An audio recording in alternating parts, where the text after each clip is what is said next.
Hello guys, welcome back to my channel, and for today's video, ipapakita ko sa inyo on how to make a portable application using macro VBA script. Sa Excel lang to guys. Ang gagayahin natin, so as you can see, I have here the portable application. Itong portable na yan, na application, ginawa ko yan sa VB.NET sa Visual Studio, which is ang different doon sa gagawin natin ngayon is kahit walang Excel, gagana siya. However, using sa Excel, so of course, kailangan natin yung Excel mismo, yung application Excel mismo before tayo ma-create ng application or para ma-open natin yung application na gagawin natin. Kasi doon tayo gagawa mismo sa Excel. So, for example, itong gagayin natin to is river calculator main bars. So, ibibigay lang ninyo yung area ng bakal na requirement, then of course the diameter, then it will show you the corresponding requirement quantity of the rebar. So this is the area of the rebar, for example, 2,500 square millimeter. Then we choose 20 mm of bar, then just click the calculate. It automatically calculate the quantity of the rebar requirement. Let's say 3,000 10 to 20. So depending on your diameter and the area requirement, just click it, the calculate button, then it will show you the result, the quantity of the rebar. Also, uh, we will copy this one, the shear reinforcement calculator. The input data here is the shear uh, area rebar requirement in terms of millimeter square per spacing in terms of meter. Okay, then of course we need to input the number of leg of the stirrups or ties. Then the diameter. So let's say we have 1,500 millimeter square per meter.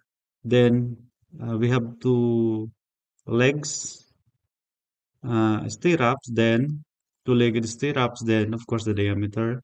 Just click the calculate, and we have here the spacing of this uh, based on the data that we have imported. Okay, so let's say we use 12 mm. So this is the spacing. Let's say let's try three-legged stirrups or ties. It should be at 220 mm spacing. So ito yung gagawin natin using the Excel. Then without further ado, let's open the Excel. So ito. Then save as this into macro file. So I need to copy the path muna, then para doon natin i-save. Then let's say uh, RHC rebar calculator. So it depending on to you guys kung anong gagamitin ninyong title or name ng application ninyo. Then don't forget to select the type Excel Macro Enable Workbook or .xlsm. So hindi kasi mag-work yung normal na Excel workbook lang and file extension of XLSX or XLS. So, dapat naka-macro enable siya. Okay, then save. Then, ito na. Ito na tayo, guys. Then, for unang gagawin ninyo is check ninyo yung developer tab. Ito. So, kapag wala yan, ibig sabihin hindi pa activated yung developer tab ninyo. It's very easy to activate. Click lang ninyo yung file, options. Then under customize ribbon, then on the right side sa main tabs, check the developer. If it is unchecked, ibig sabihin hindi siya mag-show dun sa tab. Okay? So it should be checked. Then check lang nyo, then okay. Then after that, punta na tayo dito sa developer, then Visual Basic. Ayun. Close ko muna yan, then i-ano ko dito. Ayan. So ito. Ang gagayahin natin muna is the longitudinal rebar reinforcement calculator. So, punta tayo dito sa Visual Basic. Ayan. Then, right-click here. Select natin user form. Ito yung user form na gagayahin natin. So, approximately, ayan, sakto na siya. Then, ito yung toolbars natin, toolbox. So, kailan natin yung text, yung A na yan, click ninyo. Then, makikita ninyo medyo maliit yung text. So, I need to increase the size. So, let's say 16. Okay, that's okay. Then, this is, let's say EL. This is EL, meaning the longitudinal rebar or the required reinforcement of the beam or column. Then, adjust lang natin to. Then, we need to insert the text box. Okay na yan. Then, also, we need to change the text size, 16. Then, just edit the size by dragging the every point of this text box. Then, let's copy paste here. Copy the text, the label for the unit of this reinforcement. Then adjust.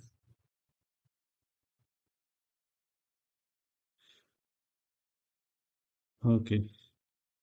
Then after that, I need to adjust this one. Just drag it. Okay. Then I need to copy this one. I mean this 3.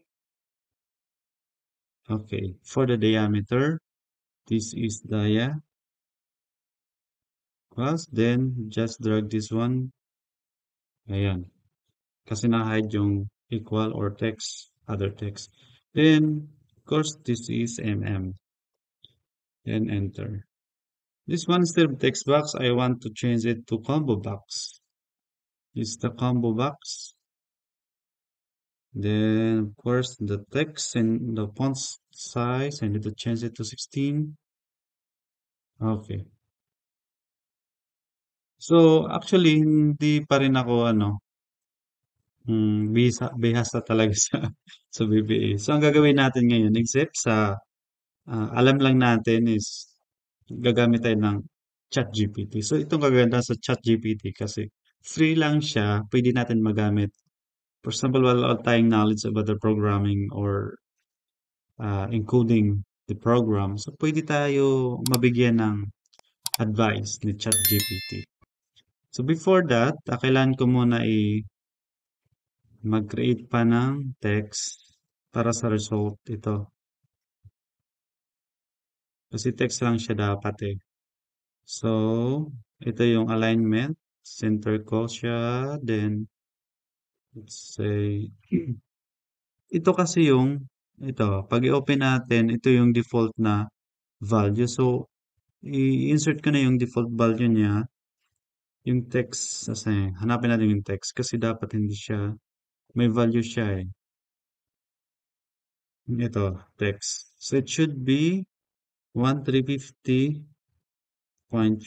So, ito na yun kung makikita ninyo. Then, naka-align siya dapat into center, hindi from left. Ayun. Then, of course, ito 16 yung default niya. Text, this is 16. Then, di ko lang alam, ayan, nadala siya. Pero, ito muna. Choose natin yung kulay ng, ito sa for color. It should be ito ganito. Then yung font, bold, din palakihin ko pa, into 30. Ayun. Ayun. Then, I need to change the color of the background ng user form natin into white. Then ito, change din natin yan. Yan. Tignan ko lang pa natin is the button. Sa calculate button, ito yung AB na yan. Click ninyo, then this is our button. So I need to change the back color. Let's say ito. Hindi no. This one. Hindi ko mahanap yung exact color. Ito. Or ito. Okay na to. Then, let's change the text to calculate. Calculate. Then the size. The size, it should be bold. Ayan. Pero, ano ko na lang to. Calculate. Then, adjust ko na lang yung user form natin. Okay. Then, I need to change the text of this one. It should be RHC longitudinal reinforcement calculator. Calculator. Ayun. So, kapag i-try run ninyo, ito yun, no, ito yung kakalabasan niya. Medyo maliit, pero okay na din yan. Kaso nga lang, wala pa tayong function. So, hindi pa siya nag-function. So, ito, ang default text niya is 7016. Ah, ito kung baka maguluhan kayo especially sa mga new engineers. Commonly kasi, in terms of diameter, we use T. So, instead of the symbols.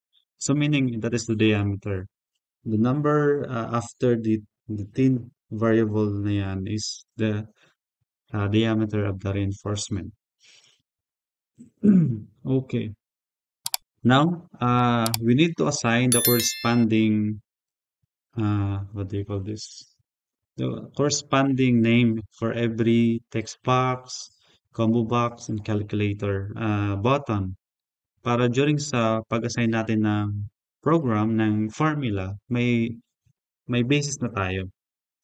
Okay?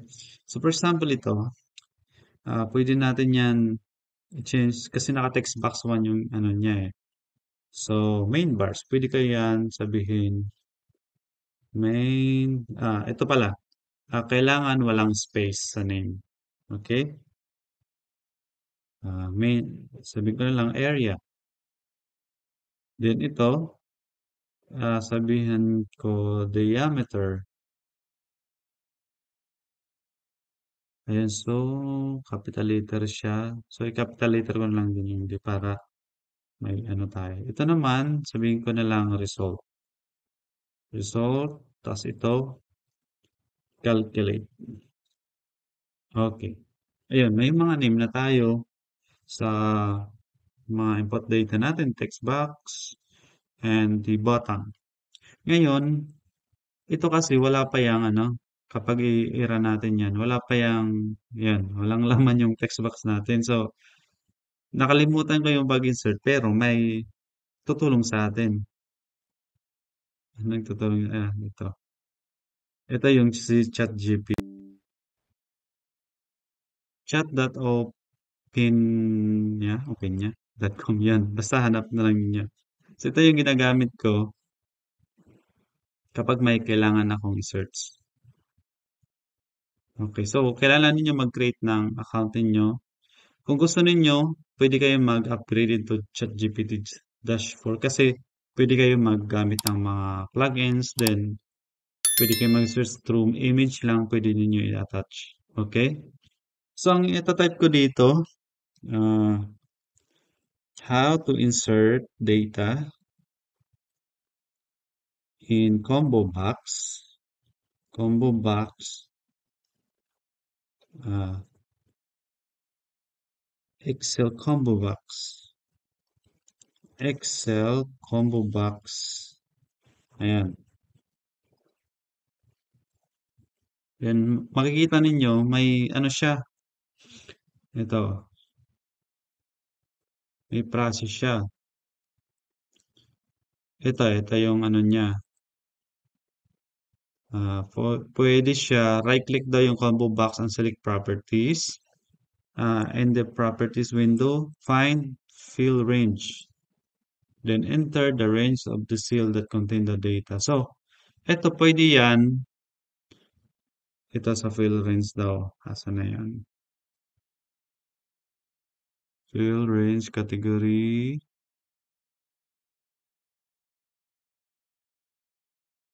Basta somewhere here. Pero ang problema kasi, ilulukit niya doon sa cell mismo. So, ibig sabihin, dapat yung data mo nandun sa cell. So, ayaw ko yan kasi medyo prone to problem yan. Kasi kapag ma-delete yan, wala ka ng data. So, isang paraan yung mag-insert ka lang dito through the code. I want using VBE code. Ayan. So, kapag mag-chat ka, parang ano mo ipa-follow up yung tanong mo. So, madidetect ni AI, ni ChatGPT, yung connection from the first question mo. So, sabi niya, okay, sisit daw. Ito, naka-rinse din siya Naka-rinse din siya. Combo.add item. Uh, I want to insert directly the data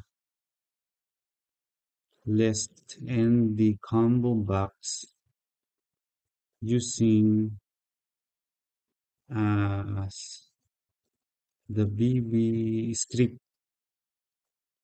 Ayun, medyo pag free lang kasi, hindi pa niya maano ito yung hinanap ko guys. As you can see.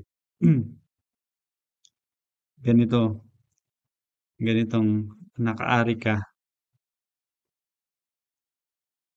Okay.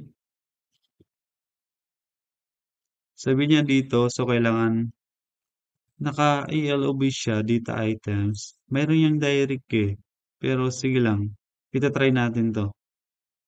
Set combo box active, okay. Change. Yung ari naman, data items, pwede. Okay, so itry natin yan guys. Sabi dito, certainly, if you want to insert directly combo box without referring to range worksheet, you can do the best. Okay. Sabi, this code assume that you combo box. Make sure combo box one the actual name, data items. Isa pa, magano tayo. Other way to insert data list combo box aside from the recent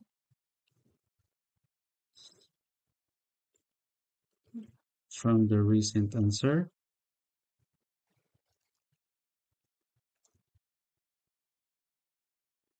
Ayan, kung mayroon pa siyang marirecommend. Certainly daw, sabi meron pa daw.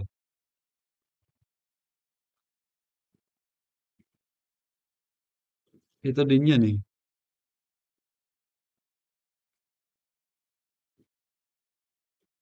Data items na naka-variant siya.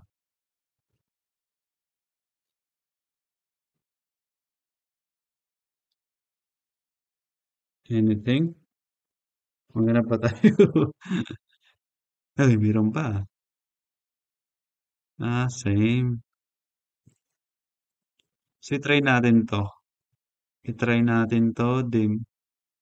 Ito. So, ang gagawin natin, double click natin yan. Aha.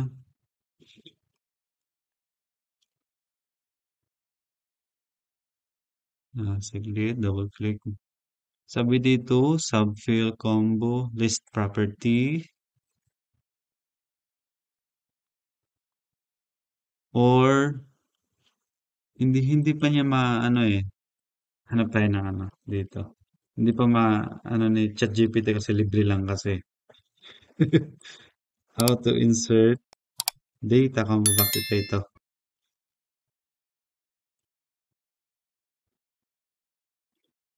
Yung pinaka-reliable is yung ano, yung version 4 ni ChatGPT to. Okay, ito yung mga recommendation niya. Ito. Ito guys, yung sinasabi ko. Ito. Add values to combo box. Simply good mo list. Add items. Okay. Ang pinakauna, sabi dito, look, the properties window resource. Okay. There's sheet. Add values to combo box method to sample.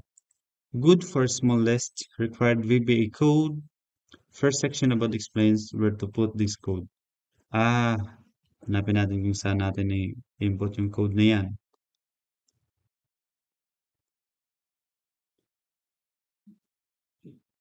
Okay. Dito, in the windows, open the select form from the left drop menu and analyze from the right drop menu. Okay. Yun. It should be user form and analyze. User form and analyze. Although pwede naman yan, double click lang dito guys.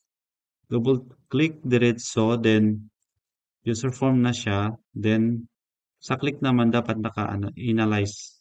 Initialize, sorry. Initialize, then i-delete ko na lang to. Ayun. So ito yung kailangan natin. Then, ito yung gagamitin natin kasi pinaka-effective to. Tapos nandiyan na yung data. So, ang kailangan natin yung, sorry, exact name ng combo box na yan. Yung combo box na yan is, di ba, pinakalan natin is diameter. Ayun. Then, dito na tayo mag-add ng, let's say, 8, yung diameter na yan, 10, 12, 16, then kung magdaragdag pa tayo, 16, 20, 22, 25, 28, and 32. 20, 22, 25, 28, and 32. So, up to 32. So, this depends on you guys. So, balik na tayo dun sa user form. Then, try natin. Save ko lang. Then, yan. Try natin yung may data. So, see. Ito maganda guys. So, wala siyang ano, hindi ka na mag-refer dun sa excess sa sale. Kasi yung isang method, yung sinasabi ni ChatGPT at sa yung Google na yan, is dito, mag-insert tayo yung diameter, then i-refer natin doon sa code natin, which is, ano siya, vulnerable. So, madali siyang mawala. Madali siyang magka-problema kasi nga kung ma-delete, wala ka ng data. Okay? Next, saan na yun? Sorry, ito. Yung base natin. Ngayon, punta na tayo dun sa coding time na. So ito, sa calculate button na yan, double click lang natin. As you can see, ito na tayo sa calculate. So enter, depende sa iyo. So ang gagamitin ko, mag-insert ako dito ng ah ano ba yan? So magdidim muna ako. Magdidim. Ibig sabihin, magda-dimension ng i-proclaim ko yung mga variables na gagamitin natin. Okay? So, sabihin ko dim ah, area as ano siya? I-set ko siya as double kasi may point something. Ang single kasi buo siya. Walang ano, walang mga decimal places. It should be integers. Okay, so dim area, yung diameter naman, diameter. Ito yung variable na yan na. So, depende rin sa inyo kung anong gagamitin yung variable. So, for me, I use the The same as of the name kasi para hindi ako maguluhan. Mas mabilis at madaling matandaan. Then of course, dim natin yung result. Result as double. Pero yung result na yan, actually, hindi na siya double, string na siya. String kasi text. So, i-try natin as string or single mamaya. So, for the meantime, string muna kasi yung string yan refers to the text. Okay. So, magsiset tayo. Saan na yun? Ito. Ano ko muna to. Ayun. Para makita natin yung value. Ayan. So, kapag mag-insert tayo ng apostrophe, ibig sabihin niyang comment. So, calculation. Maganda tayo. Calculation. Medyo malit, no? Isit ko lang dito yung ano.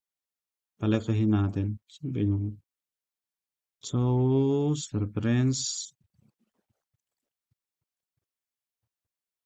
option. Medyo malit kasi yung size natin eh. Normal text. 14. Ayun. Ayun guys. Ayun. Sa calculation natin, madali lang naman yung sa calculation natin kasi ang mangyayari, yung data natin na required reinforcement in terms of millimeter square, di-divide lang natin sa area ng diameter na in-input natin. Okay, so yung result na yan, equal siya sa yung area, divide natin, of course, di-divide natin sa 0.25 times yung pi times uh, the diameter, no? Times, this is the diameter, kung anong ginamit natin yung variable, diameter, square. So, ito yon sa kasong problema, red siya kasi wala tayong value ng constant. So, pwede tayo mag-dim dito.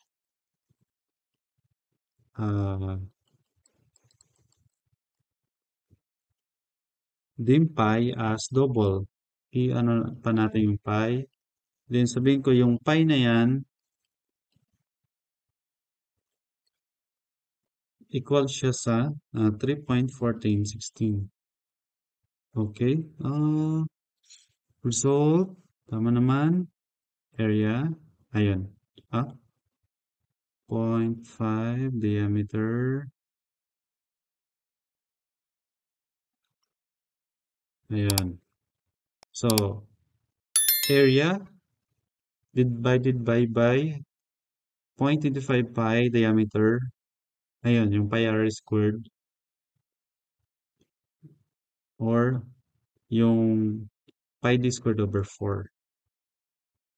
So, yun. So, i-try natin. Run. Then, calculate. Debug. So, ito. Pag may debug, guys.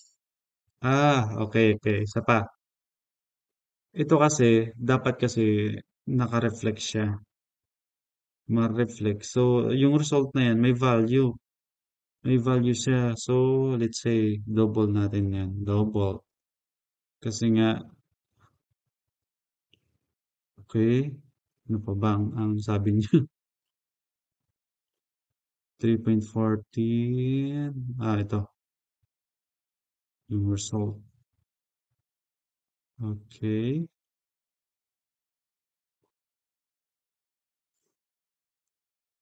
Area 0. Sabi niya dito, yung area daw is 0. Area is 0. 3.14. As you can see, kapag i-place natin yung cursor sa bawat variable, dapat may corresponding. Ayun o. So, ibig sabihin, hindi siya. Ito yung kulang natin, guys. Itong kagandahan ng ano din, ng Excel. Kasi, sinasabihan tayo na, oy, may error during sa debugging natin. So, hindi pa pala tayo nag-assigning. Okay. Ito kasi, text to. No. So this is the area, yung variable area na yan, kasi variable pa lang to eh, variable. So equal siya sa, sorry, napindot. Okay, equal siya sa area.text. Area.text yan guys. Kasi text pa lang, so wala, hindi pa pala ako nag equating ng variable, value ng variable from the user form. Okay?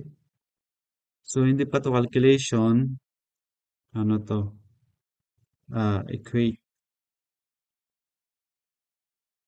Then, of course, yung diameter natin na variable natin na pinresent, it should be diameter dot text.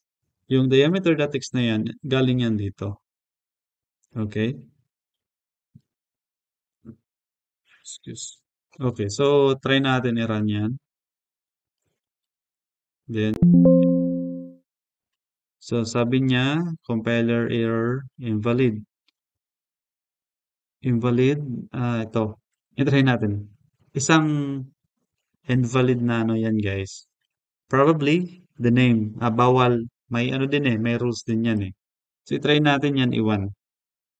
Lagyan na yan ng 1 yung mga variable natin, which is dapat hindi magkaparehas doon sa text name. Ito, yung text name na yan should be, ito yung variable na gamitin natin, then the result.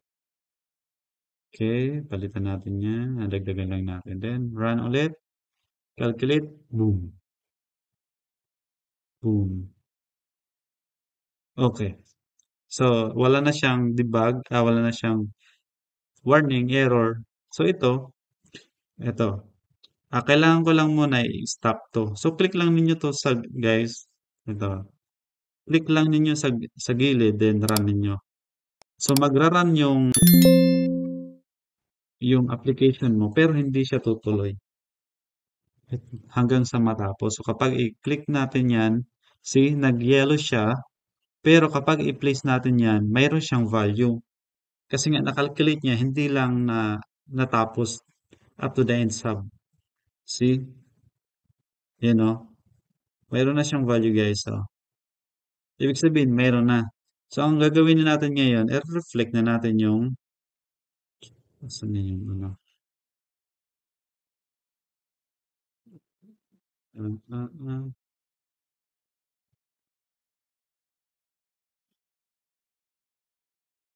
ayan. So, i-stop ko na yan. Then, punta na ako rito sa result. Of course, sa result na yan. Should be a comment. Huwag yung kalimutan yung apostrophe kapag mag-comment kayo. So, naging green yan. Then, sasabihin ko na rito, result, dot text. Uh, dot text, let's say, hindi yata to, mali yata yung text eh. It should be caption. Caption, equal na natin yung result 1. Ito. Kung ano man ang result dito, i-equate na natin dito sa caption. Calculate. See? Ito na yung value natin, no? Okay. Ayan. Ayan. See? Pero, kung makikita ninyo, yung kung anong result ng result 1 variable na natin, ito lang yung nag-reflect doon sa dito sa text, which is hindi yung gusto natin, hindi yan yung gusto nating mangyari, no? So, mula rito sa calculation, try muna natin i-round up into 0. So, sabihin natin dito, round up, round up. So, gusto ko siya 0. So, ibig sabihin, kahit 0.1, 0.2, kapag i-round up niya, ma-round up siya into whole number. Okay. So, try natin ulit. Oops. Round up. It should be, try natin what that. Ayan. Meron pa. Should be, Okay. So, balik tayo dito kay ChatGPT, Excel VBA code, round up to whole number.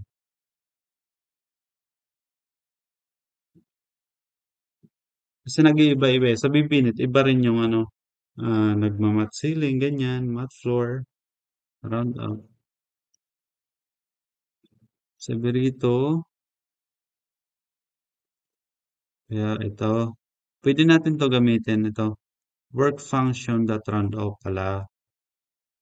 Okay, kasi yung mat sa ano, sa BBA siya. Sa Bibinit, sorry. Bibinit. Okay, then, run tayo. Boom. See? 22, 3.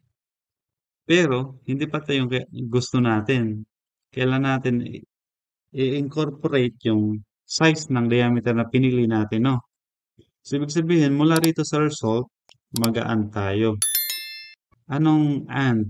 So, text yung T natin. Then, and ulit, yung diameter naman. Diameter 1. Then ulit, okay. Ayun, see? Meron na tayong calculator using Excel. Okay? So, pero, kailan natin gumawa muna dito ng ito. Ito, kailan natin mag-insert ng button here para ma-activate siya. Kasi, hindi na tayo pupunta dun sa Visual Basic para ma-open yung user form natin. So, off ko lang yung grid lines para mas maganda. Then, pwede ako mag-insert dito ng kahit anong shape. Kayo, kung anong gusto ninyo. Ito. Okay. Then, right-click, assign, or pwede na ito, right-click, edit text, open form. Ito na lang. Then, increase ko na lang yan. Then, bold. Yun. Punta tayo dito sa Visual Basic. Then, on the left side, right-click natin, insert, then module. So, on this module, kailangan natin mag-insert ng code para ma-open si user form. So, let's say, ito yung may sinus tayo dito. Ito.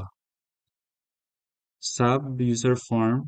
So, sub, let's say, open user form. So, depende kung anong name ninyo. User form. Then, open and close parenthesis. Okay. Kung anong name ng form mo, yun ang i-insert ninyo dito. I-input. This is the user form 1. Then, add lang kayo ng .show. Okay, then close natin yan. Break tayo dito sa open form button natin. Right click. Assign macro din. Ito na yung ginawa natin. Then, okay. Then, i-test na natin. Every time mag-click tayo ng button natin, it should be, the user presence should be shown. Okay. So, as you can see, money. Okay. Then, try natin, of course. Ayan o. No? So, of course, kailan natin yan i-try pa rin manually kung tama yung result na binibigay. So, 0.25 pi r squared. It should be 22.10. Kaso, na-round up natin na 0. No? So, it should be 23. Tama. Let's say 2,650.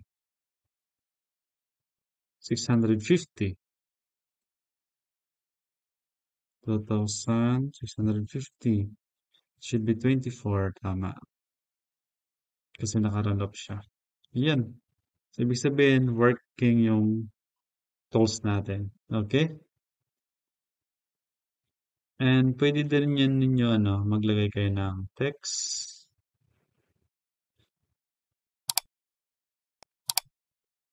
course, RHC Engineering, no?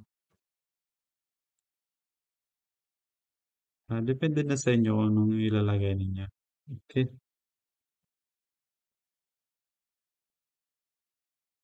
Ito,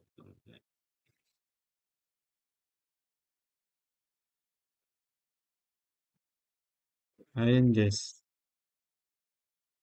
Then, yun, boundary, tanggalin ko lang yan. So, yun lang guys. Thank you for watching and see you sa next. Medyo mahaba na kasi yung para sa stirrups natin. So, next episode natin, ano? So, thank you for watching and don't forget to subscribe, like, and share sa mga videos na na-upload natin for this channel. And para rin makatulong tayo sa ating mga kapwa na gustong mag-aral about sa programming and sa structural engineering and civil engineering. Okay, and if you want to avail these tools, this Excel spreadsheet na ginawa natin, pwede kayo mag-join ng level 2 members. Okay, so free to. Lahat ng ginagawa natin dito sa YouTube channel is free para sa mga members. Okay, thank you and see you and God bless.